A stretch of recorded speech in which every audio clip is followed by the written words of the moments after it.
ॐ सहनावतु सहनौ भुनक्तु सह वीर्यङ्करवावहै तेजस्विनावधीतमस्तु मा विद्विषावहै। ॐ शान्तिः शान्तिः शान्तिः। নমস্কার।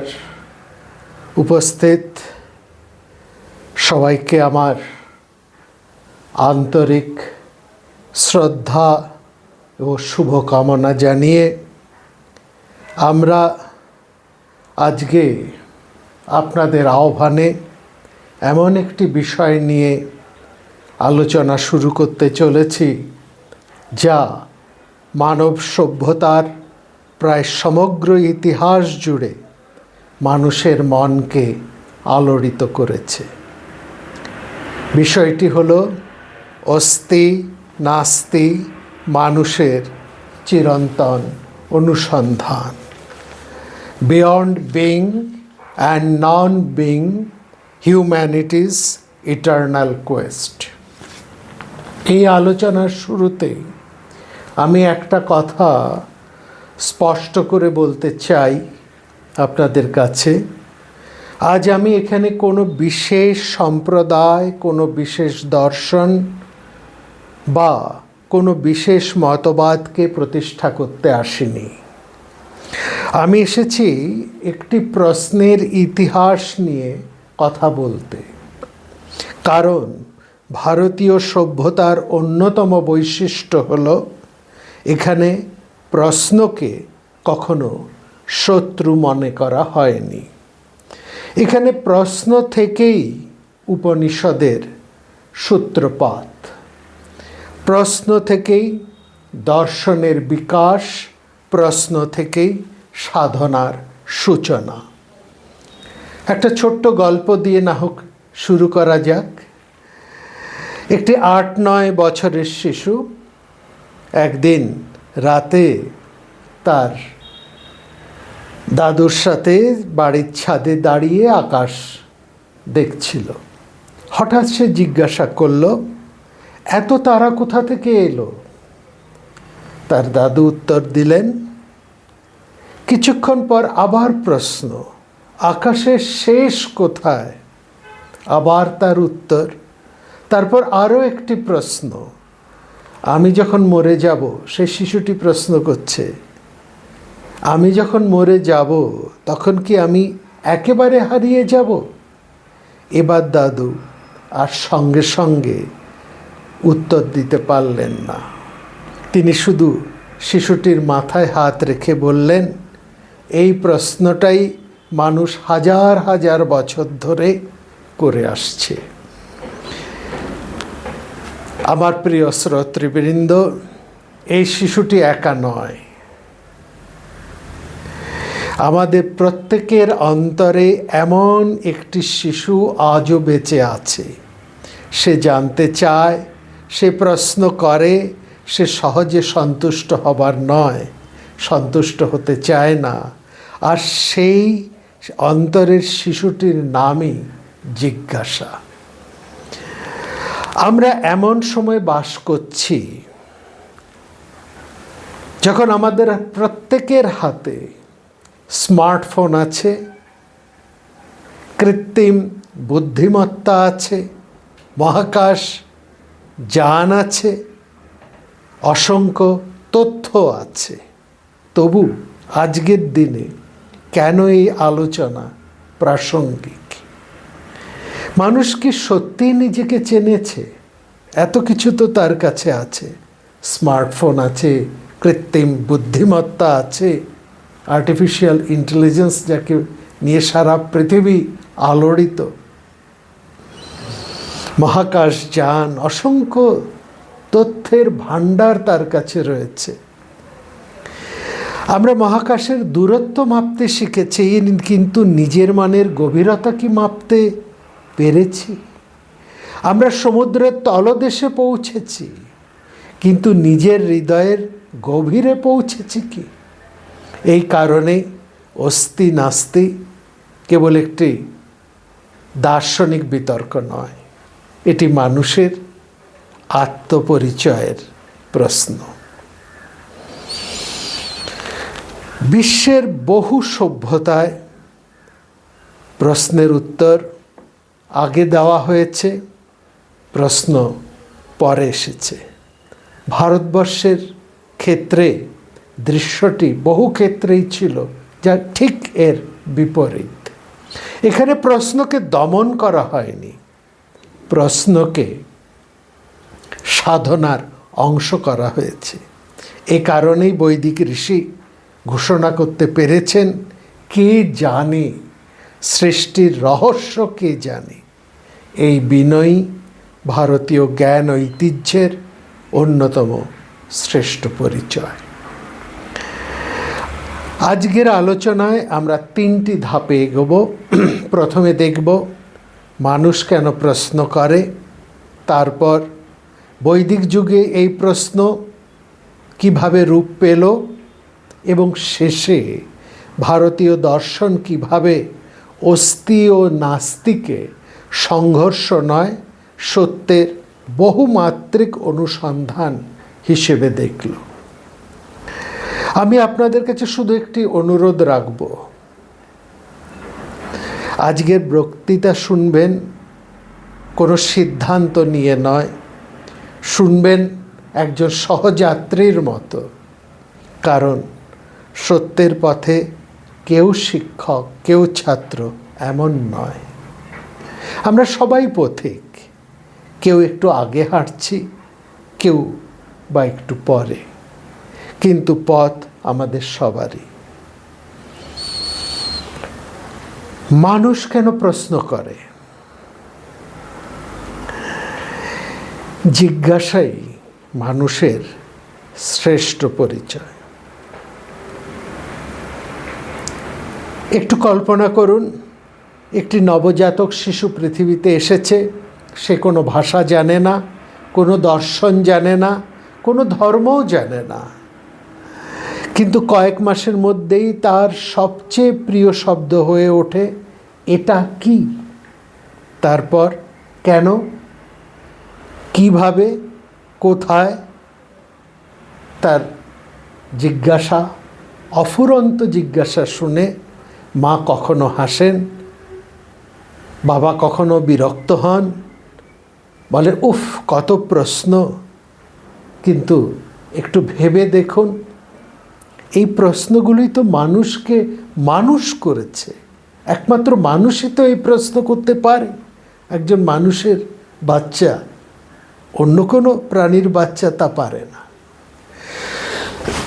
যেদিন মানুষ প্রশ্ন করা বন্ধ করবে, সেদিন তার জ্ঞানও থেমে যাবে। একটা ছোট্ট ঘটনা বলি। একজন শিক্ষক শ্রেণীকক্ষে ঢুকে টেবিলের উপর একটা সাধারণ ইট রেখে বললেন, আজকের ক্লাসে আমরা শুধু এই ইটটিকে দেখব। ছাত্ররা অবাক। একজন বলল, এতে দেখার কি আছে? শিক্ষক এসে বললেন, এই ইটটি কোথা থেকে এলো? মাটি থেকে। মাটি কোথা থেকে এলো? প্রকৃতি থেকে। প্রকৃতি কিভাবে তৈরি হলো? এবার সমগ্র ক্লাস নিস্তব্ধ। শিক্ষক বললেন, দেখলে, একটি ইটও তোমাকে মহাবিশ্ব পর্যন্ত নিয়ে যেতে পারে যদি তুমি প্রশ্ন করতে জানো। দর্শনের জন্ম কোনো রহস্যময় গুহায় হয়নি। দর্শনের জন্ম হয়েছে এই সাধারণ প্রশ্নগুলোর মধ্যেই। নচিকেতা নামমাত্র নয়, কাহিনী মাত্র নয়, ভারতীয় জিজ্ঞাসার চিরন্তন প্রতীক। এই প্রসঙ্গে আমরা স্মরণ করি, তিনি ছিলেন কেবল একজন বালক, কিন্তু তার একটি প্রশ্ন তাকে অমর করে দিয়েছে। তিনি মৃত্যুর দেবতার কাছে গিয়ে জিজ্ঞাসা করেছিলেন, মানুষ মৃত্যুর পর থাকে না থাকে না? এই প্রশ্নের উত্তরে তাকে ধন সম্পদ দেওয়ার প্রস্তাব দেওয়া হয়েছিল, দীর্ঘায়ু করে দেওয়ার প্রস্তাব দেওয়া হয়েছিল, ভোগ বিলাসের প্রস্তাব দেওয়া হয়েছিল। কিন্তু নচিকেতা বলেছিলেন, আমি জানতে চাই সত্য কি। এই মুহূর্তে নচিকেতা শুধু উপনিষদের একটি চরিত্র নয়, তিনি আমাদের প্রত্যেকের বিবেক, যে কণ্ঠ আজও প্রশ্ন করে, যা ক্ষণস্থায়ী, তার বাইরে কি কিছু আছে? আজ আমরা কি প্রশ্ন করি? আজও প্রশ্ন আছে, তবে অনেক সময় তার রূপ বদলেছে। আমরা জিজ্ঞাসা করি আমরা কিভাবে আরও অর্থ উপার্জন করব, কিভাবে আরও পরিচিত হব, কিভাবে আরও দ্রুত এগোবো। এসব প্রশ্ন গুরুত্বপূর্ণ, কিন্তু একটা প্রশ্ন যদি হারিয়ে যায়, আমি কেমন মানুষ হয়ে উঠছি, তাহলে আমাদের সবার জীবনের ভারসাম্য নষ্ট হয়। একজন সফল মানুষ হওয়া বড় কথা নয়, সফল মানুষ হয়ে ওঠাটাই বড় কথা, কিন্তু একজন সৎ মানুষ হয়ে ওঠা আরও অনেক বড় কথা। একজন অধ্যাপক ক্লাসে এসে তার ছাত্রদের বললেন, আজ আমি তোমাদের সব প্রশ্নের উত্তর দেব। এক ছাত্র উঠে দাঁড়িয়ে বলল, স্যার আগে বলুন, মুরগি আগে না ডিম? অধ্যাপক একটু ভেবে বললেন, পরের প্রশ্ন। সারা ক্লাস হেসে উঠল। এরপর অধ্যাপক হাসলেন এবং বললেন, দেখো, সব প্রশ্নের উত্তর সঙ্গে সঙ্গে দেওয়া যায় না, কিন্তু ভালো প্রশ্ন কখনো নষ্ট হয় না। সে মানুষকে ভাবতে শেখায়। একটা ছোট্ট ঘটনায় একটা বড় শিক্ষা আছে। প্রশ্নের মূল্য কেবল উত্তরে নয়, প্রশ্ন মানুষকে চিন্তার পথে নিয়ে যায়। ভারতীয় ঋষিদের সবচেয়ে বড় গুণ ছিল তারা বলতে লজ্জা পাননি, আমি জানি না, আমি জানতে চাই। এই বিনয়ী জ্ঞানের প্রথম ধাপ। কারণ যে মানুষ মনে করে আমি সব জানি, তার কাছে নতুন সত্য প্রবেশ করতে পারে না। একটি পূর্ণ কলসে আর জল ঢালা যায় না, খালি কলসই জল গ্রহণ করে। তেমনি বিনয়ী মনই জ্ঞান গ্রহণ করে। আজ সামাজিক যোগাযোগ মাধ্যম আমরা প্রায় দেখি, কত রকমভাবে না সামাজিক যোগাযোগ মাধ্যম আছে আমাদের কাছে। সবগুলো নাম আপনারা জানেন সবাই। একটি খবর পড়েই তার ফলে কি হয়, একটি খবর পড়ে বা শুনে সিদ্ধান্ত নিয়ে ফেলি, একটা ভিডিও দেখেই রায় দিয়ে ফেলি, একটা মন্তব্য শুনেই আমরা সবাই বিচার করে ফেলি। ঋষিরা যেন আজও আমাদের কানে কানে বলেন, ধীরে চলো, যাচাই করো, শোনো, ভাবো, তারপর মত গ্রহণ করো। এই শিক্ষা শুধু দর্শনের নয়, এটি সুস্থ সমাজ গঠনেরও শিক্ষা। আজকের আলোচনার শেষে একটি প্রশ্ন আপনাদের হাতে রেখে যেতে চাই। আপনি শেষ কবে এমন একটা প্রশ্ন করেছেন? একবার ভেবে দেখুন, আপনি শেষ কবে এমন একটি প্রশ্ন করেছেন যার উত্তর আপনি সত্যিই জানতে চেয়েছেন, শুধু তর্ক জেতার জন্য নয়, নিজেকে বদলানোর জন্য। সেই প্রশ্ন আজ আপনার অন্তরে জেগে উঠেছে। তবে আমাদের এই আলোচনা ইতিমধ্যেই সফল হতে চলেছে। যদি একটা প্রশ্ন আপনার মনে অন্তরে জেগে ওঠে, তবেই আমাদের এই আলোচনা সফল হবে। কারণ প্রশ্নই মানুষের প্রথম প্রার্থনা, আর সত্যের পথে প্রতিটি মহান যাত্রার সূচনা হয় একটা আন্তরিক প্রশ্ন থেকে। বৈদিক যুগে আমরা এই আস্তি ও নাস্তির বীজ তার পরিচয় পেয়েছি, প্রশ্ন থেকে প্রজ্ঞার পথে। চলুন আমরা কল্পনায় আজ থেকে প্রায় 3,000-4,000 বছর পিছিয়ে যাই, পেছনে ফিরে যাই, যেখানে কোনো এরকম বিশ্ববিদ্যালয় নেই, কোনো গবেষণাগার নেই, কোনো ইন্টারনেট নেই, কিন্তু আছে খোলা আকাশ, নক্ষত্র ভরা রাত্রি, নদীর ধারে আশ্রম, অগ্নিকুণ্ডর পাশে বসে আছেন কয়েকজন ঋষি। তাদের হাতে কোনো দূরবীন নেই, কিন্তু আছে এক আশ্চর্য শক্তি, প্রশ্ন করার সাহস। একটি দৃশ্য কল্পনা করুন, রাত গভীর, আকাশে অসংখ্য তারা। এক তরুণ শিষ্য তার গুরুকে জিজ্ঞাসা করল, গুরুদেব, এই বিশাল জগতের শুরু কোথায়? গুরু সঙ্গে সঙ্গে উত্তর দিলেন না।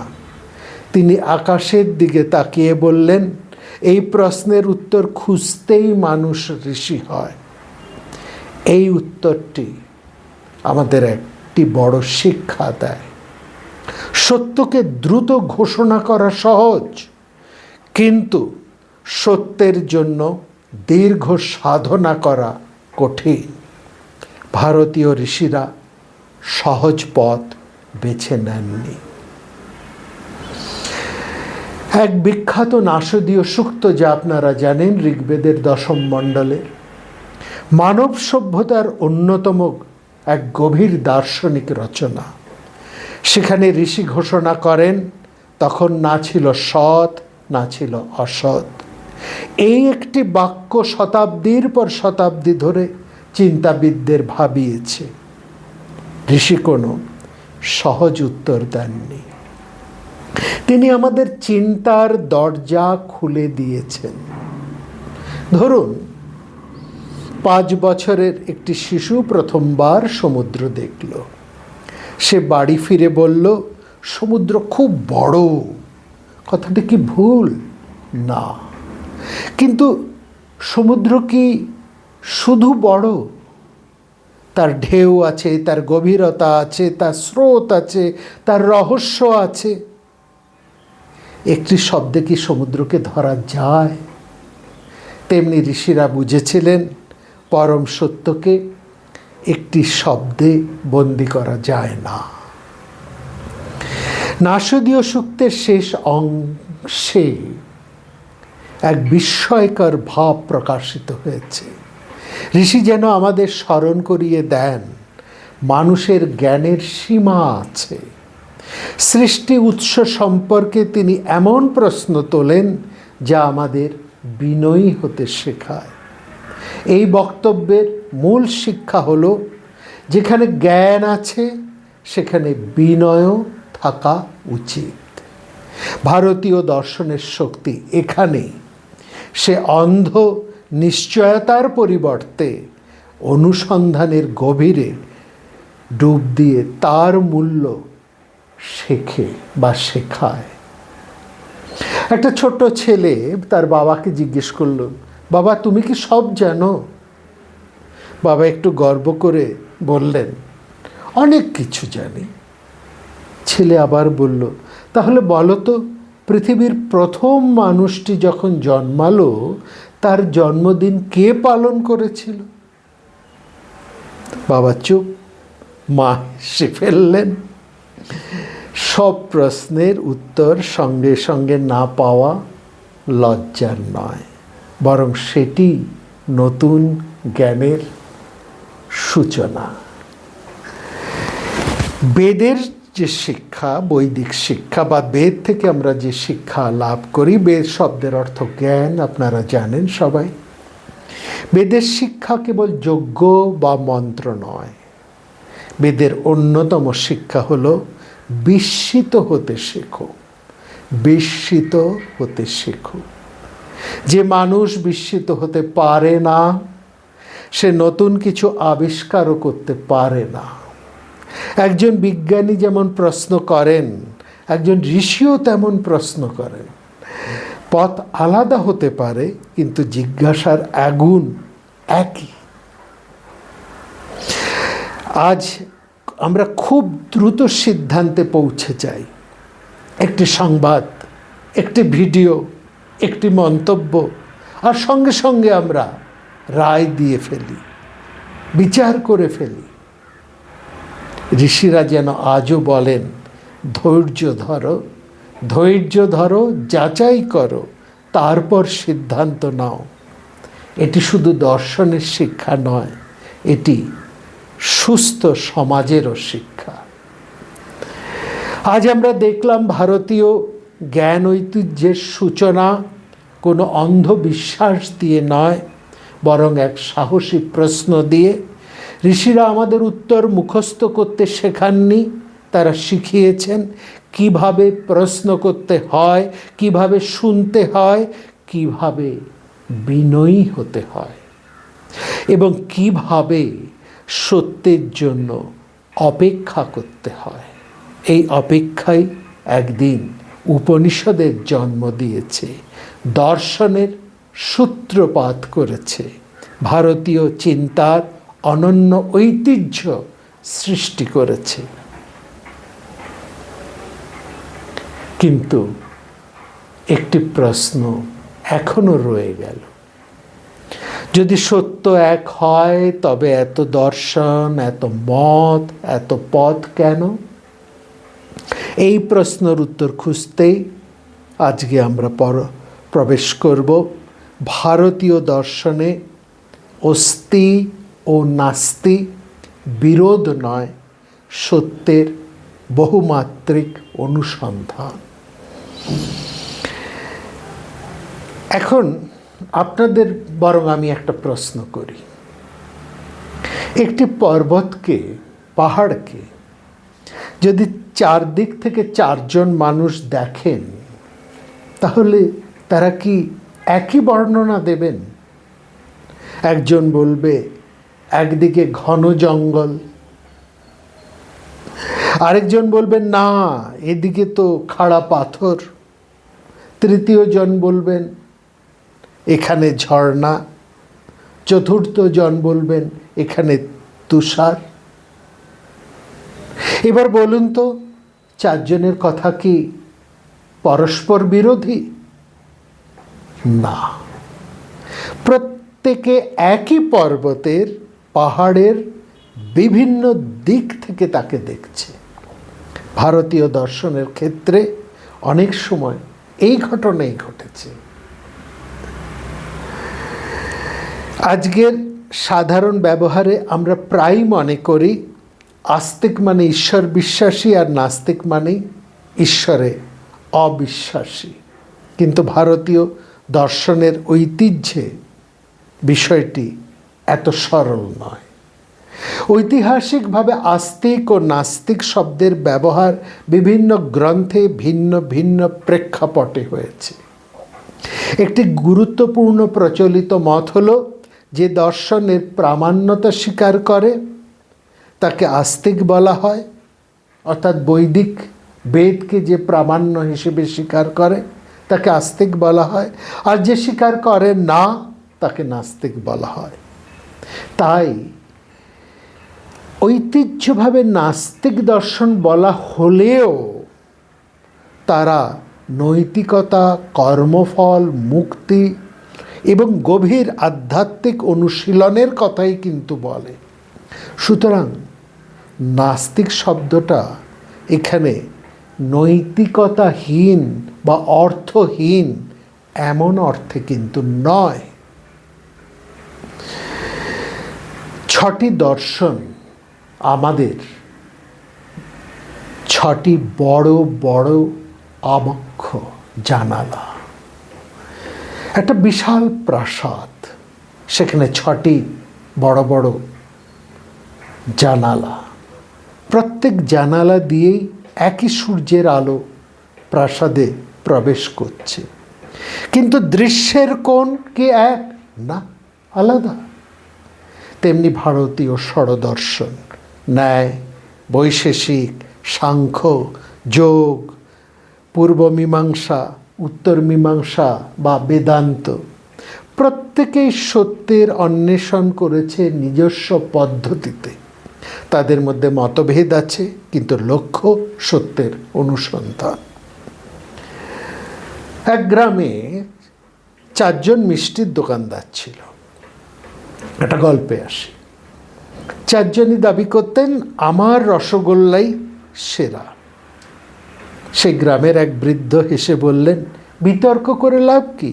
আগে সবাই একে অপরের রসগোল্লা খেয়ে দেখো, তারপর বলো। দর্শনের ক্ষেত্রে আমরা অনেক সময় অন্যের মত না জেনেই মতামত দিয়ে দিই। ভারতীয় মনীষীরা প্রতিপক্ষের যুক্তি শুনতেন, বুঝতেন, তারপর সমালোচনা করতেন।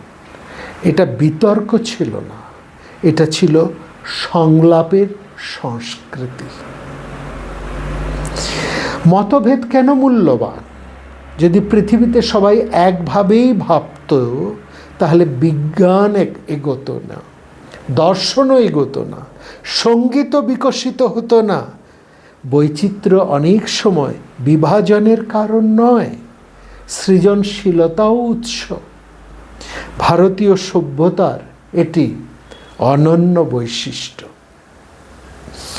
সে শত শত বছর ধরে বিভিন্ন মতকে একই বৌদ্ধিক পরিসরে আলোচনা করার সুযোগ দিয়েছে। শ্রী রামকৃষ্ণ দেবের একটা বিশেষ শিক্ষা আছে। এক গভীর সত্যকে তিনি সহজ ভাষায় প্রকাশ করেছিলেন, যত মত তত পথ। এই বাক্যটির অর্থ এই নয় যে সব মত একেবারে অভিন্ন, এটা নয়, বরং এর মর্ম হল মানুষের সাধনা, মানসিকতা ও অভিজ্ঞতা ভিন্ন হতে পারে, তাই সত্যের অনুসন্ধানের পথও ভিন্ন হতে পারে। এটি পরস্পরের প্রতি সম্মান শেখায়, চিন্তাহীন সমরূপতা নয়। স্বামী বিবেকানন্দ বারবার বলেছিলেন, সত্যকে গ্রহণ করো, সে যেখান থেকেই আসুক। এটি তার চিরন্তন আহ্বান মানবজাতির প্রতি। এই কথার মধ্যে ভারতীয় সংস্কৃতির এক অসাধারণ উদারতা নিহিত। সত্যকে গ্রহণ করার জন্য হৃদয়কে বড় করতে হয়, অহংকারকে ছোট করতে হয়। আজ আমরা প্রায় দেখি মতভেদ মানেই শত্রুতা, ভিন্ন মত মানেই সম্পর্কের অবসান। ভারতীয় দর্শন আমাদের অন্য একটি পথ দেখায়। ভিন্ন মত সেখানে থাকতেই পারে, কিন্তু পারস্পরিক শ্রদ্ধাও থাকতে হবে। সংলাপ থাকতে পারে, কিন্তু সেই সঙ্গে সঙ্গে শেখার মানসিকতাও থাকতে হবে। এটাই সভ্যতার লক্ষণ। আমরা 3টি বিষয় নিয়ে ভাবলাম। প্রথমত, প্রশ্ন করার সাহস। দ্বিতীয়ত, ঋষিদের বিনয়। তৃতীয়ত, মতের বৈচিত্র্যের মধ্যেও সত্যের অনুসন্ধান। এখন একটি প্রশ্ন আপনাদের কাছে রেখে এই পর্বের আলোচনা শেষ করতে চাই। আমরা 2টি পর্বে আলোচনা করব। প্রথম পর্বের আলোচনা আমরা শেষ করছি আপনাদের কাছে একটি প্রশ্ন রেখে। আমরা কি সত্যকে খুঁজি, নাকি কেবল নিজের মতকে জয়ী করতে চাই? এই প্রশ্নের উত্তরই নির্ধারণ করবে আমরা সত্য সন্ধানী নাকি বিতর্ক প্রিয়। আগামী পর্বে এই আলোচনা আরও গভীরে নিয়ে যাব।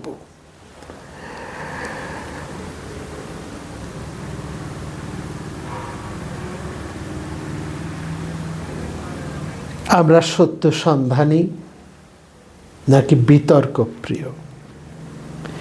আগামীকাল এই আলোচনায় এই প্রশ্নগুলোকে নিয়েই আমরা আরও গভীরে নিয়ে যাব। সেখানে আপনাদের প্রশ্ন আমরা শুনব।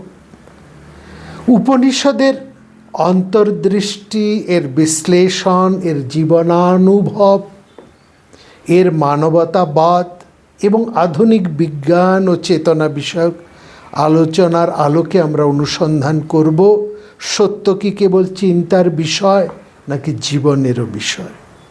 এই প্রশ্নের উত্তর খুঁজতেই আমাদের আগামী পর্বের যাত্রা। শেষে আসুন আমরা সবাই একটি প্রার্থনা করি। আসতো মা সদ্গময়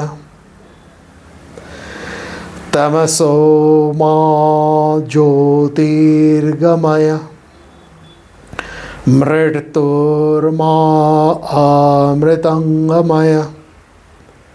ওম শান্তি শান্তি শান্তি।